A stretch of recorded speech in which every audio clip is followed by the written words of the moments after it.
Friends, welcome to our channel. అందరు ఎలా ఉన్నారండి? మేమైతే చాలా బాగున్నాము. ఇవాళ వీడియోలోకి వెళ్ళబోయే ముందు ఒక లైక్ చేయండి. అలాగే కొత్తగా ఎవరైనా చూస్తే కనుక సబ్స్క్రైబ్ చేసుకోవడం మాత్రం మర్చిపోమాకండి. సండే ఎపిసోడ్ మీకు ఎలా అనిపించింది? సండే ఫండేనా? Sunday boring. అసలు ముందు పెద్ద విషయం ఏంటంటే అసలు ఓటింగ్ వేయటం ఎందుకు అవసరమా? ఇంకా అంటే ఒక్కోసారి లేదు, ప్రతిసారి అలా ఒక్కొక్కసారి ఏంది మరి చందాలంగా స్టార్టింగ్ లోనే చేస్తే ఇప్పుడు టాప్ బాటమ్ టూ ఎవరు తక్కువ వచ్చిన ఓట్లు అన్నది డిక్లేర్ చెయ్యాల్సిందే. అంటే హౌస్ మేట్స్ కి సెలక్షన్ ఇస్తే అది ఎంతవరకు ఫెయిర్ డెసిషన్ అవుతుంది, రాంగ్ డెసిషన్ అవుతుంది కదా. ఇప్పుడు ఆడియన్స్ ఒకరిని ఉంచాలని కోరుకుంటున్నారు. అలాంటప్పుడు వాళ్ళు ఆ షో చూసి కన్ఫర్మ్ గా ఆ వ్యక్తి ఉండాలని అంత కష్టపడి వాళ్ళు తన పర్సనల్ లైఫ్ ని, అంటే వాళ్ళ పర్సనల్ అవర్స్ టైం ఉంటుంది కదా, ఆ టైంని సాక్రిఫైస్ చేసే కదా వాళ్ళు ఓట్లేస్తుంది. అలాంటప్పుడు లాస్ట్ ఇలాంటి ట్విస్టులు సస్పెన్స్లు పెట్టి ఇలా చేస్తే అది ఎంతవరకు కరెక్ట్? అది ఓటింగ్ వేయడం దాంట్లో ఇంకేముంది, ఇవాళ సరే వాళ్ళని శేఖర్ భాష అయింది, రేపు పొద్దున ఇంకేదన్నా మంచి స్ట్రాంగ్ కంటెస్టెంట్ జరగచ్చుగా కదా. కానీ అప్పుడు బిగ్ బాస్ అలాంటి టైంలో చేయరు అనమాట. అంటే బిగ్ బాస్ కూడా తెలియదు, అయినా కూడా ఇది రాంగే కదా అసలు. సరే ఏదేమైనా దీని గురించి మంచి డిబేట్ అయితే జరగాలి. ఇదంతా ఫెయిర్ డెసిషన్ కాదనిపించింది. మేబీ రేపు పొద్దున వాళ్ళు అనొచ్చు శేఖర్ భాషకి తక్కువ ఓట్లు పడ్డాయి అని చెప్పేసి మాయ చేయొచ్చు. ఇప్పుడు ఆ మాట అన్నా కూడా ఎవరు నమ్మరు ఇంకా నిజంగా వచ్చిన. అది జరగాల్సిందే. ఎట్లా తక్కువ ఓట్లు వచ్చి ఉండి వెళ్ళిపోతారు, అది ఫెయిర్ డెసిషన్ అంతే. ఇలాగా లోపల ఇది ఎలా ఉంటుంది అంటే మేబీ ఆయన బాబు పుట్టారు కాబట్టి వీళ్ళు కావాలని ప్లాన్ చేసి పంపించారులే అన్న ఒక టాక్ కూడా వస్తుంది అనమాట. సరే ఏదేమైనా నవ్వుల సెన్సేషన్, మాటలో హాస్యం ఉంటుంది, ఆటలో ఓర్పు ఉంటుంది, స్నేహంలో ఔదార్యం ఉంటుంది, అలానే మంచి మనస్సు, కల్మషం లేని మనసు ఉన్నవాడు, స్వార్థం లేని శేఖరుడు, అంటే ఆట కోసం తన తాను మార్చుకోకుండా ఉన్నవాడు. సో ఈ నవ్వుల సెన్సేషన్ నెగిటివిటీతో లోపలికి వెళ్ళి నాన్నగా బయటకు వస్తున్న శేఖర్ భాష. అలానే తన బిడ్డ, ఎవరైనా పిల్లలు పుట్టంగానే అమ్మ స్పర్శ నాన్న స్వరం అంటారంట. అమ్మ స్పర్శను ఆల్రెడీగా 9 నెలలు బరాయిస్తూ ఉంటారు కాబట్టి ఆ స్పర్శ కోసం వెయిట్ చేస్తూ ఉంటారు. నాన్న గొంతుని లోపల నుండి వింటూ ఉంటాడు కదా, ఆ గొంతు కోసము ఏడుస్తారంట. అంటే పిల్లలు పుట్టంగానే ఎందుకు ఏడుస్తారు, ఇది ఎవరికి తెలియని పెద్ద సైన్స్. నాకు తెలిసినంత వరకు కేవలం వాళ్ళ ఫాదర్ యొక్క వాయిస్ కోసమే ఏడుస్తారన్నమాట. ఆ వాయిస్ ఎక్కడుందా అని కానీ కేకలేస్తూ ఉంటారు. మరి ఆ కేక బిగ్ బాస్ దాకా వినపడింది. మరి శేఖరుడు ఆగుతాడా? శేఖర్ భాష ఆగడు. కన్ఫర్మ్ గా ఈ నవ్వుల సెన్సేషన్ వాళ్ళ అబ్బాయి యొక్క నవ్వుల్లో ఇంకొన్ని వెలుగుదడానికి అయితే చాలా నీట్ గా పాజిటివిటీగా బయటకి అయితే వెళ్ళినట్టు కనపడింది నాకు. So he's very happy. సో తను ఏదైతే అనుకుని వచ్చాడో చాలా తక్కువ టైంలో తన పాజిటివిటీని చాలా నీట్ గా కన్వర్ట్ చేసుకొని బయటకి అయితే రాగలిగాడు. నేను అనుకోలేదు యాక్చువల్గా అయితే ఆయన వచ్చేటప్పుడు అయితే ఆయన అలా అయితే అసలు ఊహించుకోలేదు. ఎందుకంటే ఎవరైనా అంతే, బయట చూసిన వాళ్ళకి తన పర్సనల్ గా తన వ్యక్తిత్వాన్ని చూసిన వాళ్ళకి చాలా డిఫరెన్స్ ఉంటుంది. సోషల్ మీడియాలో ఈ మాటలు ఏంటి అట్లా ఉంటుంది కదా చాలా. కానీ నేనైతే ఫుల్ హ్యాపీ. ఆయన హౌస్ లోకి వచ్చిన తర్వాత ఆయన వేసే జోక్స్ కానీ, ఆయన ఉండే మంచిదనానికి కానీ, ఆయన మంచిదనాన్ని చూశారు ఇంతమంది జనము. ఒక పాజిటివ్ తో శేఖర్ భాష అంటే ఏంటి అని నిరూపించుకొని బయటకు వచ్చినట్టయితే అనిపించింది. అంటే శేఖర్ భాష బ్రహ్మాండంగా ఆడాడు, టైటిల్ విన్నర్ అని ఇంకొన్ని వారాలు ఉండడానికి స్ట్రాంగ్ కంటెస్టెంట్, ఇంకొన్ని వారాలు ఉంటే తనలో కూడా మంచి కంటెంట్ వచ్చేది, మనల్ని ఇంకా మంచి తన మాటలు మనం వినేవాళ్ళం. ఎందుకంటే తను కరెక్ట్ గా ఒక సందర్భంలో వాడు చెప్తాడు, మన భేదం ఉండదు, ఉన్నట్టుగా చెప్తాడు అన్నమాట. అలాంటి క్యారెక్టర్ ఉంటే బాగుండేదే మన ఫీలింగ్ కలిగింది. ఇది మన గ్రూప్, ఇది పక్కన గ్రూప్ అని ఆలోచన కూడా ఉండదు. ఆలోచించే మంచిగా అంతే అదే ఆలోచించాలి. సరే ఏదేమైనా life is more than anything. పిల్లల కన్నా ఎక్కువ చెప్పండి ఆటలే ఉంది, కానీ ఎప్పుడైనా ఆడుకోవచ్చు. ఇలాంటి ఆటల కన్నా ఆ పిల్లోడితో ఆటలాడుకుంటాడు. ఆ పిల్లోడు ఆటలే చాలా. బజార్ లో కూడా వాళ్ళ బాబు ఫోటోని చూపించారు. బజ్ ఇంటర్వ్యూ ప్రోమో వస్తే ఆ బాబు ఫోటో ఇవ్వగానే చాలా ఫుల్ హ్యాపీ అనమాట, నేను సాధించిన టైటిల్ అని చెప్పేసి. కానీ అల్టిమేట్ గా షాకింగ్ ఏంటంటే చివరికి వచ్చేసరికి వాళ్ళిద్దరికీ ఉండటం, ఎవరెవరు ఓమాదిత్యాను అలానే భాషాబాయి ఉండడము. ఓమాదిత్యాని కూడా ఫేక్ లో పెడతారన్నమాట. అది ఎందుకు పెట్టుంటారు అనుకుంటున్నావు నువ్వు? అది నాకు ఆ రోజే డౌట్ వచ్చిందండి. ఎందుకనంటే తనని యాక్సెప్ట్ చేయలేదు. తను ఎప్పుడైతే నామినేట్ చేశారో ఆదిత్య గారు శేఖర్ గారిని యాక్సెప్ట్ చేయలేదు. ఇద్దరు వాక్ చేస్తూ మాట్లాడుకునే వాళ్ళు. శేఖర్ గారు ఎప్పుడు కూడా ఏమన్నారంటే ఎవరైనా ఒంటరిగా ఉంటే వాళ్ళ దగ్గరికి వెళ్ళి కదిలించడము, వాళ్ళ దగ్గరికి వెళ్ళి మాట్లాడటము, ఇట్లా ఇచ్చేసి నేను కొంచెం పాజిటివ్ చేస్తూ ఉంటాను. అలాగే ఒక్క మనిషి ఇల్లంతా తిరుగుతూ ఉంటాడు, ఒక్కడే ఉంటాడని తన హెల్ప్ చేయాలని తనకి ఆలోచన అయిపోయింది, దాన్ని నవ్వించాలని అటు ఇటు ఇచ్చేసాను. కానీ తనే నన్ను నాకు నామినేట్ చేసినప్పుడు అంటే కొద్దిగా hurt అయ్యాను. వాళ్ళిద్దరి కాంబినేషన్ బాగుంది, నిజంగా బాగుంటది. ఓమాదిత్య అతనేమి హార్మ్ఫుల్ కాదు, అవును. సో చాలా మంచి వ్యక్తి. కానీ ఓమాదిత్య ఏం చేశారంటే మిగతా వాళ్ళని వెయ్యలేక సో కొంత గొప్ప ఇటు ఈయనని వేసినా కానీ ఏం అవ్వదు అన్న ఆలోచన ఉంటుంది వేయడం కదా. జరిగింది. ఇతను వేసిన తర్వాత మళ్ళీ కొద్దిగా అదే ఫీల్ అయ్యి దాన్ని కానీ చేయకుండా ఉన్నట్టయితే బాగుంటుంది అన్న ఫీలింగ్ కలిగింది నాకు. ఎందుకంటే వాళ్ళ మధ్య మంచి బాండింగ్ ఉంది, అవును. చాలా మంచి బాండింగ్ ఉందని చెప్పాలి. అది ఇక ఆట వేరు, అది వేరు. ఇక తర్వాత మణికంఠ గాను సోనియా. సో మొన్న కూడా వాళ్ళ మాట చెప్పాడు, ఆ మాట బాగుంటది. సోనియా గారు నవ్వితే చాలా ప్రశాంతంగా ఉంటదండి, నాకు ఏదైనా టెన్షన్ ఉన్న అమ్మాయిని చూస్తే చాలు చాలా పీస్ఫుల్ మైండ్ గా ఉంటది. కానీ తెల్లారి మాత్రం చూస్తే అహంకారం చూపించేసేసింది, అంటే 2 ఫేసెస్ ఉన్నాయి అని చెప్పేసి. సో బస్సులో కూడా చెప్తారన్నమాట. ఒక చిన్న పాయింట్ని తీసుకొని వచ్చేసి ఒక ముద్రను పడేస్తుంది అమ్మాయి, ఒక స్టేట్మెంట్ పాస్ చేస్తుంది, వీళ్ళు ఇంత అని చెప్పేసేస్తుంది. అది కేవలం అది గత 3 రోజుల నుంచి మనం డిస్కషన్లోకి వచ్చాం. సో ఇది ఒక మంచి ఇన్పుట్స్ అనే చెప్పాలి. కానీ సోనియా విశ్వరూపం చూడబోతున్నామా అనే ఫీలింగ్ అయితే నాకు కలిగింది. ఎందుకంటే ఇవన్నీ చూసిన తర్వాత సోనియా కన్ఫర్మ్ గా గేమ్ స్ట్రాటజీని ఇంకో విధంగా ప్లాన్ చేసే అవకాశం ఉంటుంది. అంటే మేబీ నాకు సార్ చెప్పిన కొన్ని ఇన్పుట్స్ ని సలహాలు తీసుకుంటూ అవతల వ్యక్తిని ఎక్కడా కూడా ఇబ్బంది పెట్టకుండానే కానీ తన way of tug of points విరుచుకుపడే అవకాశం అయితే ఉన్నది.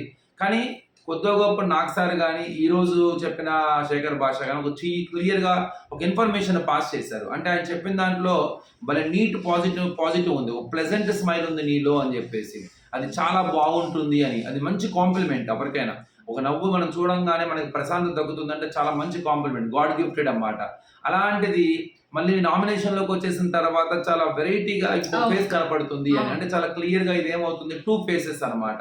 ఒకటి స్వతహాగానే ఉండాలి, ఒకటి కొని తెచ్చుకోనన్నా ఉండాలి. అంటే ఒకటి గేమ్ కోసమై ఉండాలి, ఒకటి ఒరిజినల్ యాటిట్యూడ్ అయి ఉండాలి. సో ఇదే కదా రియల్ ఫేక్. అది తనకి అర్థమైందా లేదా అని తెలియదు, తను ఎలా తీసుకుంటుందో తెలియదు. ఇప్పుడు రేపు కొద్దిసేపు అయిన టాక్స్ లో బయటపడతాయి అవన్నీ. బేబాకి వెళ్ళేటప్పుడు కూడా ఒక మాట అన్నప్పుడు దాని మీద డిస్కషన్ జరిగింది. ఇప్పుడు వీళ్ళు ఎలా రిసీవ్ చేసుకుంటారన్నది చెప్పాలి. ఇంకా మణికంఠ గురించి ఏం చెప్తాడు? అదే తను కూడా ఇట్లా ఫస్ట్ నుంచి ఆయన మనసులో ఏదైతే ఉందో మణికంఠ గురించి సేమ్ అదే దాని గురించే మళ్ళీ అదే రిపీట్ చేస్తాడు. క్యాలిక్యులేటెడ్ పర్సన్, ప్రతిదీ క్యాలిక్యులేట్ చేస్తాడు. అంటే ఎగ్జాంపుల్ ఏంటంటే ఆలోచిస్తుంటాడు, ఆలోచనలు తప్పలేదు కదా అంటే నాకు ఎగ్జాంపుల్ చెప్తారు. ఇప్పుడు నేనంటే కోపం, కానీ ఏం చేస్తాడు, ఇప్పుడు నేను నా మీద కోపంతో తన లాభమా నష్టమా ఇలా క్యాలిక్యులేట్ చేసుకొని సో నా వల్ల తనకి లాభం ఉంది అంటే ఆ కోపాన్ని ప్రదర్శించకుండా నాతో మంచిగా మాట్లాడతాడు. అంటే ప్రతి విషయం క్యాలిక్యులేటెడ్ గా మాట్లాడతాడు. అవును, ఇది మాత్రం వాస్తవం. సో మణికంఠ చాలా మంది అమాయకుడు అనుకుంటున్నారు, లేదు మణికంఠ ఎమోషన్ అనుకుంటున్నారు. లేదు, మణికంఠ చాలా pre planned, well calculated contestant. అతను అవతల వాళ్ళ మాటల్లో గూఢార్థాన్ని ఎదుగుతూ ఉంటాడు. తను మాట్లాడే ప్రతి మాటలో కూడా కన్ఫర్మ్ గా ఎట్లా మాట్లాడాలి, ఏం మాట్లాడాలి, మనం ఏం మాట్లాడితే ఎలా ఉంటది, వాళ్ళు మాట్లాడిన దానికి అర్థం ఏంటి, ఇట్లా చాలా లెక్కలు క్యాలిక్యులేషన్స్ చేసుకునే బిహేవ్ చేస్తాడు. అప్పుడు దానివల్ల ఏమవుతుంది, ఒక ఇండివిజువాలిటీ మిస్ అవుతుంది. అందుకే నా నవ్వుతూ ఉండమని చెప్తూ ఉంటారన్నమాట. అంటే ప్రతి వ్యక్తితోనూ మాట్లాడేటప్పుడు ఒక అనుమానంగా మాట్లాడటము, ఒక స్ట్రాటజికల్ గా మాట్లాడటము, అది ఎంతవరకు కరెక్ట్? ఆటలో గెలవాలి, సర్వైవల్ అవ్వాలనే కసి ఉంటది. అలా అని చెప్పి ప్రతిసారి ప్రతిక్షణం 24/7 అదే మూడ్ లో ఆలోచించి మాట్లాడుతూ ఉంటే వినేవాడికి ఎలా ఉంటది, వాడు కూడా ఫ్రీగా మాట్లాడలేదు. చూసే వాళ్ళకి కూడా ఏంటి 24 గంటలు ఇదే మైండ్ సెట్ లో ఉంటున్నాడు, ఇప్పుడు ఈ అబ్బాయితో మాట్లాడచ్చా, మన దాని గురించి కూడా క్యాలిక్యులేషన్ చేసుకుంటాడా, ఏ ఉద్దేశంతో మాట్లాడుతున్నాడు ఈ అబ్బాయి, మనతో నిజంగా మంచిగానే మాట్లాడుతున్నాడా లేదా ఏమైనా ఆలోచించమని మాట్లాడుతున్నాడా అని ఒక చిన్న భయానికి వెళ్ళిపోతారు. ఇప్పుడు ఎగ్జాంపుల్ ఏమవుతుందనంటే ఇప్పుడు ఇందాక నామినేషన్స్ ప్రాసెస్ చూపించినప్పుడు యష్మితో చాలా బాగా ఫ్రెండ్లీగా అసలు సూపర్ గా మాట్లాడతాడు. ఇప్పుడు నామినేషన్ చేయాలి యష్మి, నువ్వు నన్ను బ్రేక్ చేసేసావు, నా ట్రస్ట్ ని బ్రేక్ చేసేసావు, ఉన్నా నేనే నామినేట్ చేస్తాను. అంటే ఆటలో ఉండాలి, నేను ఎట్లయినా గెలవాలి, ముందుకు వెళ్ళాలి అనేది ఇంపార్టెంట్, కమసలేదు. దాంతో మైండ్ గేమ్ ఆడుకోవడంలో కూడా తప్పలేదు. కానీ 100 రోజులు కలిసి ఉండాలి, ఈ చుట్టుపక్కల జనాలతోనే సర్వైవల్ అవ్వాలి, వాళ్ళని ట్రస్ట్ బ్రేక్ చేయకూడదు. ఇలా ప్రతిదీ అనుమానంగా మాట్లాడుతూ ఉంటే అవతల కొంతకాలం తర్వాత ఏంటంటే నీతో అసలు మాట్లాడతాం మానేస్తారు. ఒకవేళ మాట్లాడిన రియల్ గా ఉండరు, ఆర్టిఫిషియల్ గా ఉంటది. అప్పుడు నువ్వు ఏం ఎక్స్పెక్ట్ చేస్తావో అది కూడా నీకు దొరకదు. ఇది 1-2 సార్లు బాగుంటది. కాబట్టి అదే విషయాన్ని చాలా నీట్ గా ఎక్స్ప్రెస్ చేస్తారన్నమాట. ఇక రియల్ లో ఎవరిని పెడతారు, రియల్ సీత. అంటే కిరాక్ సీత ఏడ్చింది కాబట్టి పెట్టుంటారంటవా? అయ్యో అలా ఏం లేదు, తను మామూలుగా కూడా చాలా అందరితో బాగుంటది అనమాట. కొద్దిగా ఎవరికెవరు బాధ కలిగినా ముందు అమ్మాయి ఏడ్ అంటే చేసేస్తుంది. అప్పుడు బేబాకి వెళ్ళినప్పుడు ఏడ్చింది, ఏంటంటే అందరితో కొద్దిగా బాగా మింగిల్ నాకు తెలిసి ఆ అమ్మాయి ఒక్కతే అనుకుంటా జార్లాండ్ వేసింది. వీళ్ళకేం పోయే కాలం వచ్చిందో నాకు అర్థం కాదు. వేసేది ఇటు ఓడిపోతాడని తెలిసినప్పుడు ఒక 2 3 ఇక్కడ వేయచ్చు కదా, మొత్తం చదువు అందరు కలిసి అంటే మళ్ళీ రేపు ఆదిత్య గారు అడుగుతారు కదా పాపం, మళ్ళీ నాకు ఎందుకు వేయలేదు, నన్ను ఇచ్చేసారు ఎందుకంటారు, మళ్ళీ ఎటు ఆయన వెళ్ళిపోయి ఆయనకి వేయాల్సిన అవసరం లేదు కదా.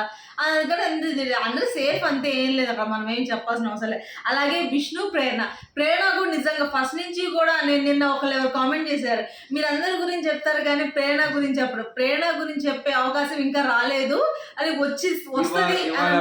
డాన్స్ బాగుంది, చాలా ఎక్స్ట్రాడినరీగా ఉందని చెప్పాలి. డాన్సే కదా చాలా క్యూట్ గా ఉంటది, అసలు ఆ హడావుడి బాగుంటది. కానీ ఎప్పుడైతే ఆ టీమ్ లో యష్మి టీమ్ లో వెళ్ళిపోయిందో ఆ అమ్మాయి కనపడలేదు. యాక్చువల్ గా ఆ అమ్మాయి గేమ్ అనేది అసలు కనపడలేదు. దాని వల్ల కొద్దిగా అమ్మాయి గురించి మాట్లాడుకునే అవకాశం. నామినేషన్ లో యష్మికి అని సోనియాకి పడింది, కనపడింది, సోనియాకి వేసినట్టుగా అనిపించింది.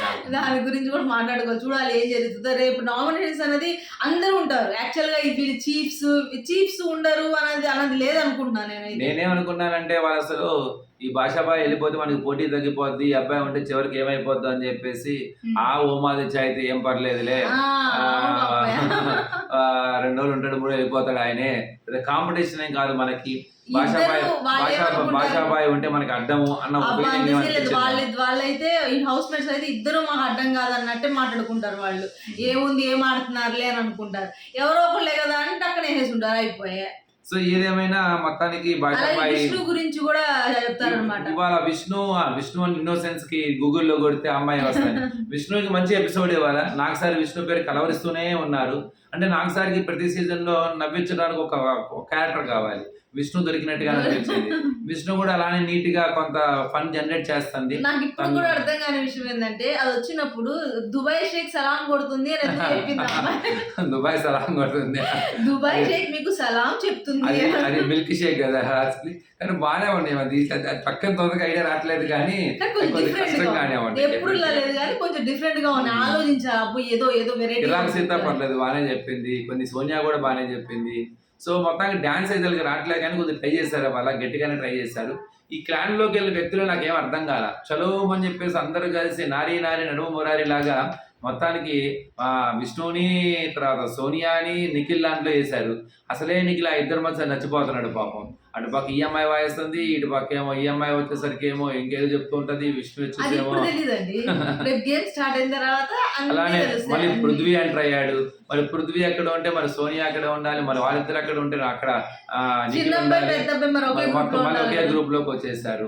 తర్వాత ఇంకెవరు వచ్చారు ఇక్కడికి, నైనికా కూడా లాస్ట్ లోకి వచ్చేసారు. నైనికా, సోనియా, పృథ్వీ, శేఖర్ భాష గారు వెళ్ళిపోయారు. ఇప్పుడు అటు 5 ఇటు 5 అయిపోయారు. మిగతా వాళ్ళందరూ అబ్బాయి, ఇటు పక్క ఏమో నబీలు, తర్వాత వచ్చేసరికి ఏమో యష్మి, తర్వాత వచ్చేసరికి ఆదిత్య, ప్రేరణ, ఈ 2 చీఫ్లు ఇప్పుడు కొద్దిగా టగ్ ఆఫ్ వార్ బాగుంటుందంటే నాకు తెలిసినంత వరకు ఎందుకో మరి నా గైడ్ లైన్స్ అవసరము అని చెప్పి సోనియా అనవసరంగా నిఖిల్ వైపుకి వెళ్ళిందేమో అన్న ఒక ఫీలింగ్ అనిపించింది.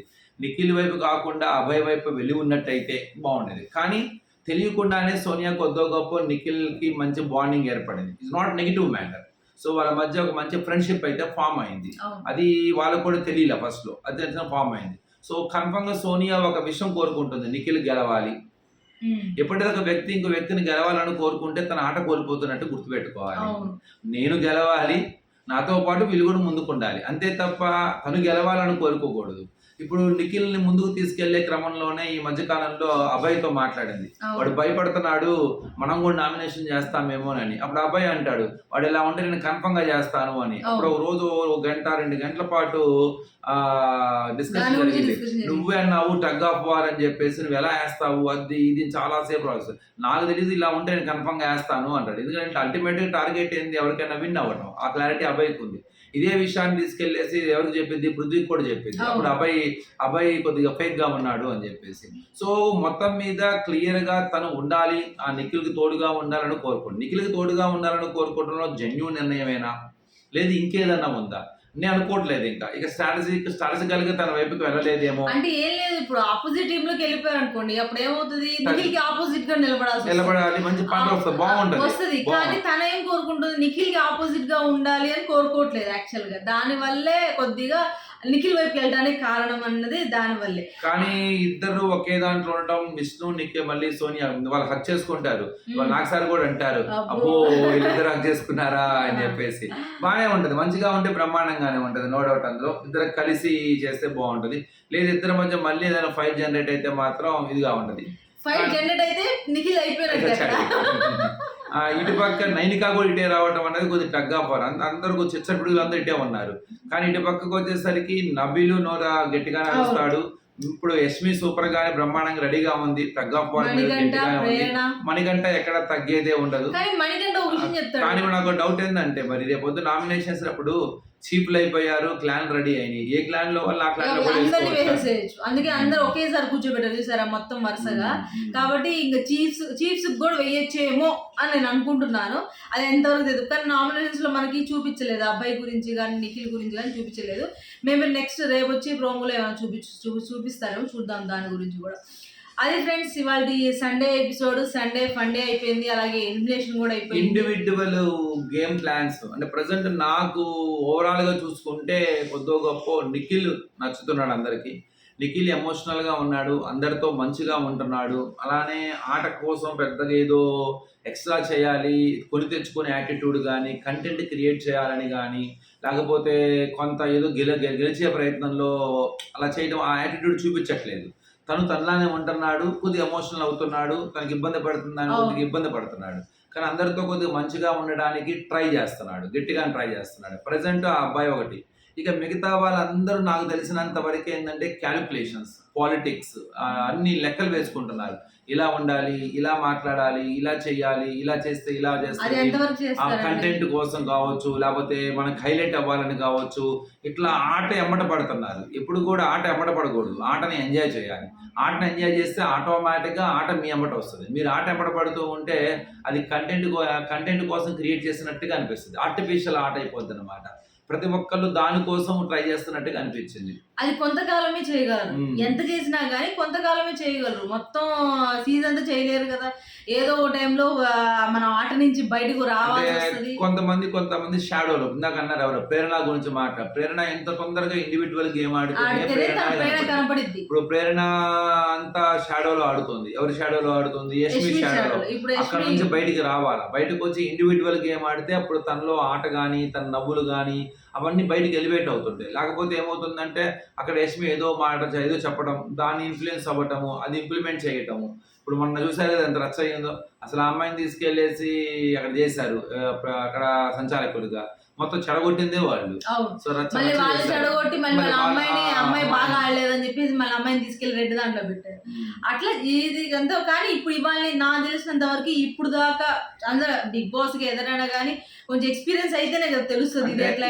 ఒకటి చాలా క్లియర్ అండి, వీళ్ళందరికీ కాంపిటేటర్ ఎవరయ్యా అంటే వీళ్ళందరూ కొద్దిగా గొప్ప అంటే ఏమైనా తేడా వస్తే మొహమాటం లేకుండా మాట్లాడేది యష్మికి మొహమాటాలు ఉండవు.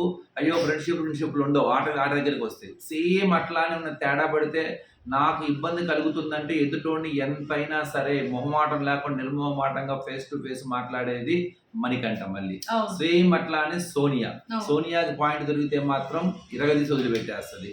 ఇక నబీలు ఇప్పుడిప్పుడే కొద్ది లైన్లోకి వస్తున్నాడు. నైనిక ఆచితూచి మాట్లాడుతుంది, మనకెందుకు అవసరమా అని చెప్పి, అది డల్ అయిపోతుంది. ఫిరాక్ సీతాకి సేమ్ అట్లానే రావాలన్నమాట. అబ్బాయి కూడా చాలా జాగ్రత్తగాను పరిస్థితి బట్టి మారుతున్నాడు అన్నమాట. సో వీళ్ళందరూ కూడా ప్రస్తుతానికి ఓపెన్ అవడానికి రెడీగా ఉన్నారు, సిద్ధంగా ఉన్నారు. వీళ్ళందరూ ఒక్కసారే ఓపెన్ అయితే కానీ షో బజ్ క్రియేట్ అయింది. వీళ్ళందరూ ఎప్పుడైతే ఓపెన్ అవుతారో అప్పుడు 2.0 స్టార్ట్ చేస్తాడు బిగ్ బాస్. వాళ్ళు వచ్చిన తర్వాత కానీ అసలైన ఆట ఇంకా ఓపెన్ అప్పటికే అంతా ఇంకా మొత్తం బయటకు వచ్చేసి ఉంటారు, అప్పుడు వాళ్ళు ఎంటర్ చేస్తారు. వీళ్ళు రాకుండా అంటే మళ్ళీ అప్పటికి వీళ్ళు కొద్దిగా ఫ్యాన్ బేస్ ఎంతో కొంత ఫామ్ అయి ఉంటది కాబట్టి అప్పుడు వాళ్ళని రిలీజ్ చేస్తారు. అది కూడా దగ్గరలోనే ఉందంటున్నారు. జనరల్ గా ఏంటంటే ఇప్పుడు సోనియా మాట్లాడుతూ ఉంటే చూసే వాళ్ళకి అమ్మ ఇంత కోపం వస్తుంటది, ఇది అమ్మాయి కరెక్ట్గా మాట్లాడుతుంది, ఇది ఎవరు చెప్పలేకపోతున్నారు అని అనిపిస్తుంది. యష్మి మాట్లాడుతున్నా కూడా మీకు అదే వస్తుంది. యష్మికి ఎవరు ఎదురు చదువుతున్నా కూడా వినదు, అంతే.